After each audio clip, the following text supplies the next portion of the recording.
আমরা দেশবাসীকে বলবো, মেয়ে বিয়ে দেওয়ার ক্ষেত্রে অবশ্যই মাথায় রাখবেন যে 14 গোষ্ঠীতে কেউ আওয়ামী লীগ করে কিনা। আওয়ামী লীগের কিন্তু রক্ত খারাপ, ইহুদিদের রক্তের মতো আওয়ামী লীগের রক্ত। অতএব এখানে মেয়ে বিয়ে দেবেন না, ওদের কোনো সামাজিক অনুষ্ঠানে যাবেন না, ওদের মুসলমানের অনুষ্ঠানে যাবেন না, ওদের কোনো আকিকার অনুষ্ঠানে যাবেন না, ওদেরকে কোরবানির গোশত দিবেন না, ওদের কাছ থেকে কোরবানির গোশত খাবেন না। আওয়ামী লীগের বাড়িওয়ালা যেখানে থাকবে ওই বাসায় বাসা ভাড়া দিবেন না, অথবা যারা বাড়িওয়ালা আছেন আওয়ামী লীগের লোকদেরকে বাসা ভাড়া দিবেন না আপনারা ভাড়াটিয়া হিসাবে। আওয়ামী লীগকে সারা বাংলাদেশ থেকে সামাজিকভাবে আমাদেরকে প্রত্যাখ্যান করতে হবে, রিজেক্ট করতে হবে। রিক্সাওয়ালা যারা আছেন, সিএনজি যারা চালান, আওয়ামী লীগের লোকদেরকে জিজ্ঞেস করবেন আপনি আওয়ামী লীগ করেন কিনা, তুলে রিক্সায় তুলবেন না, সিএনজিতে তুলবেন না, বাসে তুলবেন না। ছাত্রলীগ আওয়ামী লীগের চরিত্র বরাবরই তাই ছিল। 60-এর দশকে যারা ক্যাম্পাসে পলিটিক্স করছে, আজকে ছাত্রলীগের যেভাবে গুন্ডামি পান্ডামি করা, ফ্রি খাওয়া, ক্যান্টিনে খেয়ে টাকা না দেওয়া, মেয়েদেরকে নিয়ে নির্যাতন করা, চাঁদাবাজি করা, দোকানে গিয়ে ব্যবসায়ীদের কাছ থেকে, এগুলো ছাত্রলীগ আওয়ামী লীগের টপ লিডার যারা আছে এরা সবাই তাদের ছাত্রজীবনে তাই করেছে। দ্বিতীয়ত দেখবেন যে আওয়ামী লীগ মুক্তিযুদ্ধে এত লাখ মারা গেছে আর এত লাখ ধর্ষিত হয়েছে দেখবেন। 2 লাখ বীরঙ্গনার একটা গল্প বলে, তো 2 লাখ বীরঙ্গনা কেন? ছাত্রলীগের হাতে তো 20 লাখ বীরঙ্গনা হয়ে গেছে বাংলাদেশে। এই 20 লক্ষ লক্ষ বীরঙ্গনাদের গল্প নাই কেন? এটা নিয়ে এসে কথা বলছে না কারণ এটা নিয়ে এসে পলিটিক্স করতে পারছে না। বিএনপির ব্যাপারে আমাদের বক্তব্য হচ্ছে যে, আপনাদের মনে থাকার কথা, গত সেপ্টেম্বর অক্টোবরের দিকে যুবলীগের সেক্রেটারির নেতৃত্বে নির্বাচন কমিশনে একটা আবেদন তারা দিয়েছে বিএনপির দলীয় নিবন্ধন বাতিল করার ব্যাপারে। আর দ্বিতীয়ত হচ্ছে, আপনারা নির্বাচনের যে ক্যাম্পেইন ছিল, এই ক্যাম্পেইনের সময় আপনারা দেখেছেন আওয়ামী লীগের সভানেত্রী বিএনপিকে রাজনীতি করতে দেয়া হবে না, এই ধরনের বক্তব্য সে অনেক জায়গায় দিয়েছে। দুটোকে যদি একসাথে মিলায়ে পড়েন তাহলে সংসদে যে আলোচনাগুলো হচ্ছে, যে যাত্রাপালার সদস্যরা বলছে যে বিএনপিকে নিবন্ধন বাতিল করতে হবে, এবং এই বাকশাল যদি কন্টিনিউ করে, আমি এর আগে আপনাদেরকে বহুবার এক্সাম্পল দিয়ে বলেছি যে বাকশালের চরিত্রই হচ্ছে তার সমালোচক কাউকে সে সহ্য করে না, কোনো না কোনো ফর্মে তাকে সে ধ্বংস করে দিতে চায়। অতএব বিরোধী দলীয় রাজনীতি শুধু বিএনপি না, বিএনপিকে তারা তো জামাতের মতো কন্টেইন করবেই, যদি সম্ভব হয় তার রাজনীতি সেমি নিষিদ্ধর পর্যায়ে তারা নিয়ে যাবে। এটা প্রত্যেকটা স্বৈরাচার একদলীয় বাকশালী শাসনের কমন ক্যারেক্টার। পারবে কি না সেটা অন্য আলোচনা, আমরা মনে করি না সেটা পারবে, কিন্তু তার এই আকাঙ্ক্ষা আছে। প্রত্যেকটা নর্থ কোরিয়াতে আমরা দেখেছি, চায়নায় দেখেছি, কিউবাতে দেখেছি, বেলারুশে দেখেছি, কম্বোডিয়ায় দেখেছি, যারাই সরকারের বিরুদ্ধে কথা বলে তাদেরকে ব্রুটালি আইনের মাধ্যমে বিভিন্নভাবে তারা নিষিদ্ধ করে এবং তাদেরকে স্তমিত করে দিতে চায়। আমরা এটা নিন্দা এবং প্রতিবাদ জানাচ্ছি, এবং আমরা বলে দিচ্ছি যে বিএনপি জামাত থেকে শুরু করে বিরোধী দলের রাজনীতি গত 15 বছর থেকে আপনারা নিষিদ্ধ করে কিছুই করতে পারেন নাই, বরং গত মাসে 7ই জানুয়ারি ভোটাররা আপনাদেরকে নিষিদ্ধ করে দিয়েছে।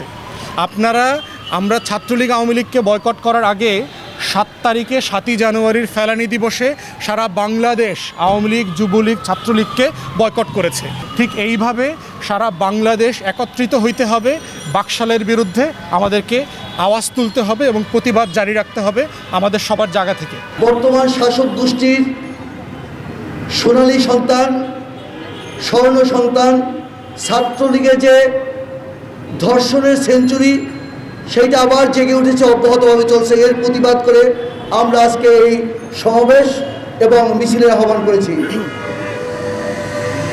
আমার মনটা বস্তুত খুবই খারাপ, আমার নিজের কাছে নিজের লজ্জা লাগছে এই জন্য যে এক সময় ওই জলপাই কালারের ইউনিফর্মটা আমি পরতাম অত্যন্ত গর্বের সাথে।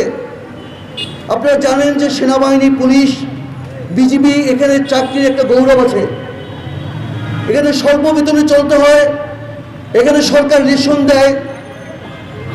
দেশের স্বাধীনতা সার্বভৌমত্বকে অক্ষুণ্ণ রাখার জন্য এই গৌরবোজ্জ্বল, এই সুন্দর চাকরিটা আমরা করি।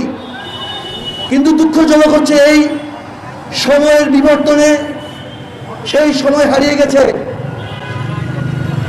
বাকশাল যেভাবে আর্মির বিপরীতে রক্ষী বাহিনী তৈরি করেছিল, আর্মিকে তার প্রয়োজন হয় নাই। আর্মি যখন সিলা বুট পরত, সিলা ইউনিফর্ম পরত, তখন শেখ মুজিবুর রহমান তার নিজের স্বার্থে বাকশাল কায়েমের স্বার্থে রক্ষী বাহিনী তৈরি করেছিল। আজ তারই সুযোগ্য কন্যা ওই দ্বিতীয় বাকশাল কায়েম করেছে এবং এখানে সেই আর্মি, সেই বিজিবি, সেই পুলিশকে তার নিজের স্বার্থে, গদি রক্ষার স্বার্থে ব্যবহার করছে। লজ্জাজনক।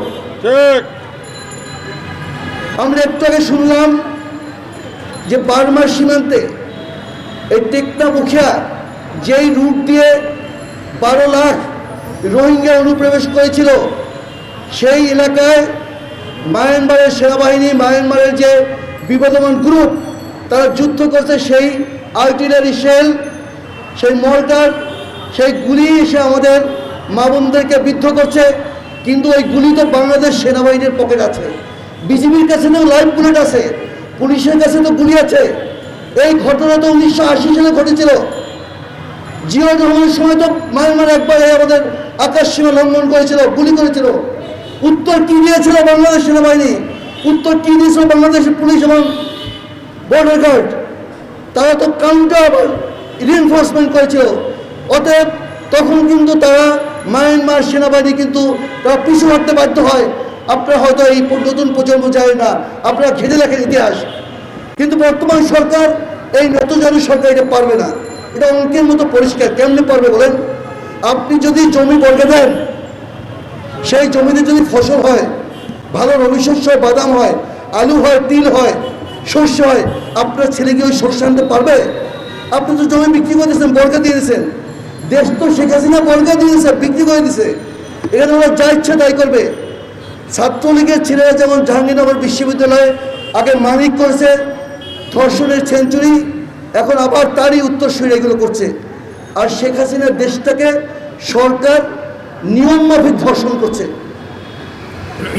এই ধর্ষণটা কি? এটা হচ্ছে দুর্বলের উপর সবলের একটা অত্যাচার। সেই অত্যাচার ব্যক্তি করে, সেই অত্যাচার রাষ্ট্র করে। ওই ব্যক্তি যেমন একটা নিরীহ মেয়েকে রেপ করে, ধর্ষণ করে, তার যে লুলুপু দৃষ্টি, তার যে ইট, তার যে কাম, সেইটাকে যে সেমন ওখানে সে পালন করে এবং এই গ্র্যাটিফিকেশন নেয়। তদ্রূপ এই ফ্যাসিস্ট সরকার দীর্ঘ 17 বছর ক্ষমতায় থাকার পর এখন সে প্রতিটা নাগরিক, প্রতিটা প্রতিষ্ঠানকে তার নিজস্ব সম্পদ মনে করে সবাইকে বিলি করে দিচ্ছে। তোরা যেমনে পারো খা। এইটা হচ্ছে শেখ হাসিনা এবং তার সরকারের মনস্তত্ত্ব। আমরা কি সেটা হতে দিতে পারি? না, আমরা তো এটা হতে দিতে পারি না।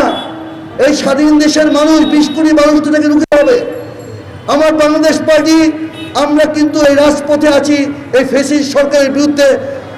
আমরা কিন্তু এই আন্দোলন চালিয়ে যাচ্ছি, সাধারণ মানুষকে আহ্বান করছি সবসময় যে এই স্বৈরতন্ত্রের বিরুদ্ধে, এই বাকশালের বিরুদ্ধে আমাদের এই আন্দোলন চালিয়ে যেতে হবে, লড়াই চালিয়ে যেতে হবে। অন্যথায় আমরা কেউ কিন্তু সেফ না, আমরা কিন্তু নিরাপত্তাহীনতায় ভুগছি। প্রিয় সাংবাদিক বন্ধুরা, প্রিয় দেশবাসী, আপনাদেরকে আমরা আহ্বান জানাচ্ছি যে বাংলাদেশ, আমার বাংলাদেশ পার্টির এই আহ্বানে শরিক হয়ে আপনারা এই লড়াইয়ে সামিল হন।